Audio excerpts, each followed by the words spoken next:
Hello everyone, welcome to D R academic. स्वागत है आपका आज की इस वीडियो में।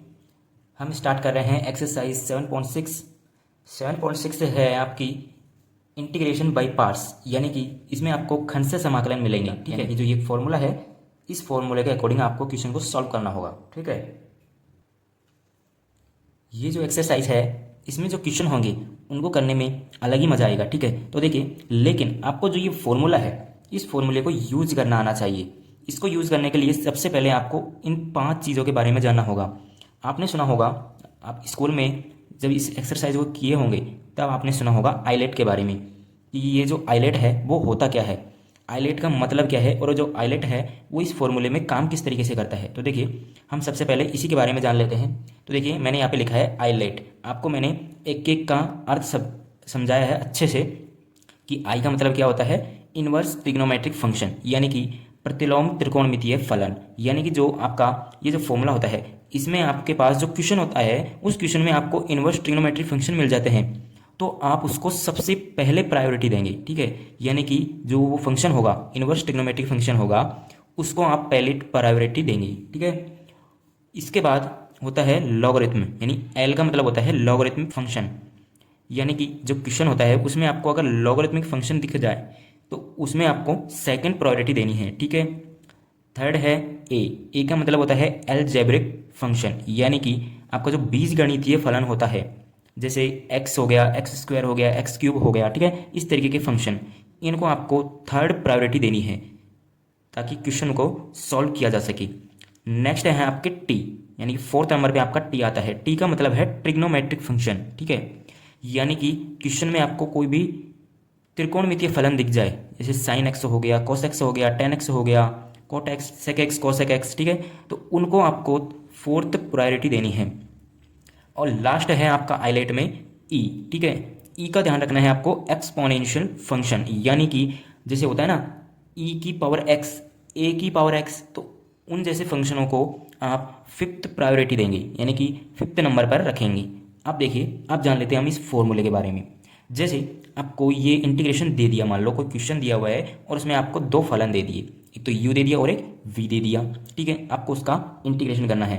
आपको उसमें मानना है आइलेट के अकॉर्डिंग कि आप जो फर्स्ट प्रायोरिटी है वो किसको देंगे। जैसे मैंने मान लिया यहाँ पे थोड़ी देर के लिए कि जो यू है इसको हम फर्स्ट प्रायोरिटी दे रहे हैं। ठीक है, और जो वी है इसको हम सेकंड प्रायोरिटी दे रहे हैं। अगर आपको समझ में नहीं आ रहा है तो मैं क्वेश्चन से समझाऊंगा, आपको वो अच्छे से समझ में आ जाएगा। बाकी अभी फिलहाल आप क्वेश्चन जो ये फॉर्मूला है इसको आप समझने की कोशिश कीजिए। देखिए, मैंने सबसे पहले यहाँ पे यू को फर्स्ट प्रायोरिटी दी है और जो वी है इसको मैंने सेकंड प्रायोरिटी दी है। तो देखिए, फॉर्मूला किस तरीके से होगा, आपको जो फर्स्ट है उसको आप ऐसे कैसे एज इट इज रख दीजिए। ठीक है, और जो सेकंड है इसका आप इंटीग्रेशन कर दीजिए। ठीक है, यहाँ तक कोई दिक्कत है? तो देखिए, यहाँ पे फर्स्ट है इसको मैंने ऐसे कैसे रख दिया, और जो सेकंड है वी इसको मैंने इंटीग्रेशन कर दिया, माइनस इंटीग्रेशन लगाया। इंटीग्रेशन के अंदर देखिए क्या क्या हो रहा है। सबसे पहले मैंने जो फर्स्ट वाला है उसका तो मैंने डेरिवेटिव किया, फिर मैंने सेकंड वाला जो है उसका इंटीग्रेशन कर दिया। ठीक है, और जो ये दोनों है, यानी कि जो ये सब कुछ है इसका मैंने पूरे का पहले मैंने अंदर वाले को सॉल्व किया, फिर मैंने जो आया इसका आंसर उसका मैंने क्या कर दिया, इंटीग्रेशन कर दिया। ठीक है, यानी कि ये जो इंटीग्रेशन लगाया है ये इस पूरे पर काम करता है, इसीलिए मैंने ये कोष्टक लगाया। ठीक है, इसका पूरे का इंटीग्रेशन। तो इस तरीके से ये फॉर्मूला होता है। अब चलिए देखते हैं हम क्वेश्चन से हम समझते हैं इसको, इस फॉर्मूले का यूज किस तरीके से होता है। ठीक है, तो चलिए क्वेश्चन करते हैं। देखिए, ये है हमारा question, I is equal to integration x into sine x d x. देखिए, ये आपका क्वेश्चन है। इसमें सबसे पहले काम ये करना है, जो आइलेट मैंने बताया आपको उसके अकॉर्डिंग आपको ये जो फंक्शन है, ये जो 2 फंक्शन दिए हुए हैं इनको आपको नंबर दे देना है कि आप किसको फर्स्ट मानोगे और किसको सेकंड मानोगे। तो देखिए, इसमें मैं सबसे पहले ऊपर से चलता हूँ आइलेट से। मैं पहले सबसे पहले यहाँ पे लिख लेता हूँ आइलेट। Okay, islet. ठीक है, अब इसमें से हमको यहाँ पे नंबर देने हैं। तो देखिए, यहाँ पे आई का मतलब है इनवर्स ट्रिग्नोमेट्रिक फंक्शन, तो यहाँ पे कोई भी इनवर्स ट्रिग्नोमेट्रिक फंक्शन दिख रहा है? नहीं है ना। नेक्स्ट चलते हैं एल पर, यानी कि लॉगरिथमिक फंक्शन, तो यहाँ पे कोई भी लॉग का फंक्शन नहीं है। नेक्स्ट है ए, यानी कि अलजेब्रिक फंक्शन।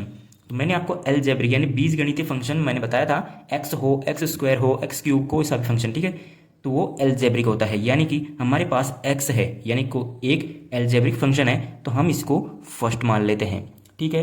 और बचा है हमारे पास साइन एक्स, तो ये हमारे पास सेकंड हो जाएगा। और वैसे भी आगे टी आ रहा है यानी कि ट्रिग्नोमेट्रिक फंक्शन, और साइन एक्स हमारे पास क्या है, ट्रिग्नोमेट्रिक फंक्शन, ठीक है। देखिए हमने नंबर दे दिया इनको। अब लिखते हैं हम यहाँ पे कि खंड से समाकलन करने पर, तो यहाँ पे सबसे पहले आप लिख लीजिए खंड से, क्योंकि ये है हमारे पास इंटीग्रल बाय पार्ट्स, ठीक है। तो यहाँ पे लिखेंगे खंड से समाकलन, ठीक है। अब देखिए अब यहाँ पे हम फॉर्मूला यूज करेंगे, तो सबसे पहले हम फॉर्मूला लिख लेते हैं यहाँ पे integration u into v d x. तो मैं देखिए यहाँ पे मैंने ये फॉर्मूला लिख दिया है। अब हम इस फॉर्मूले के अकॉर्डिंग चलेंगे। तो देखिए यहाँ पे मैंने इसको फर्स्ट माना था और इसको सेकंड, तो इसके अकॉर्डिंग हम यहाँ पे लिखेंगे तो i इक्वल टू यू यानी कि फर्स्ट वाला हम x ऐसे कैसे लिख देते हैं, इंटीग्रेशन सेकंड वाले का इंटीग्रेशन यानी कि sign x d x minus integration ये हो जाएगा हमारे पास d upon D x you यानी कि x का derivative integration sign x d x और पूरे का इंटीग्रेशन। ओके, यहाँ पे कोई दिक्कत है नहीं है। आगे देखिए i इज इक्वल टू हो जाएगा x, साइन x का इंटीग्रेशन होता है माइनस कॉस x, ठीक है। तो यहाँ पे हम माइनस लिख देते हैं और ये कॉस x माइनस इंटीग्रेशन, यहाँ पे x का डेरिवेटिव करना है तो x का डेरिवेटिव हो जाता है 1, ठीक है। तो यहाँ पे 1 इंटू साइन x का इंटीग्रेशन हो जाता है माइनस कॉस x, तो यानी कि माइनस को हम बाहर निकालेंगे तो यहाँ पे ये माइनस माइनस प्लस हो जाएगा और cos x यहाँ पे cos x हो जाएगा इंटू डी एक्स, ठीक है। अब देखिए आगे i इक्वल टू ये हो जाएगा minus x cos x plus cos x का इंटीग्रेशन क्या होता है, साइन x होता है, ठीक है। ये हमारे पास साइन x प्लस c, ये हमारा कंप्लीट आंसर हो जाता है, ठीक है। अब कैसा लगा आपको ये क्वेश्चन? अगर आपको फिर भी समझ में नहीं आया तो कमेंट में ज़रूर बताएं कि आपको कहाँ डाउट है।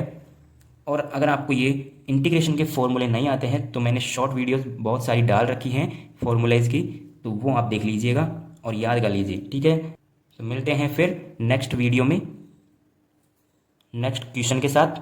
Thank you.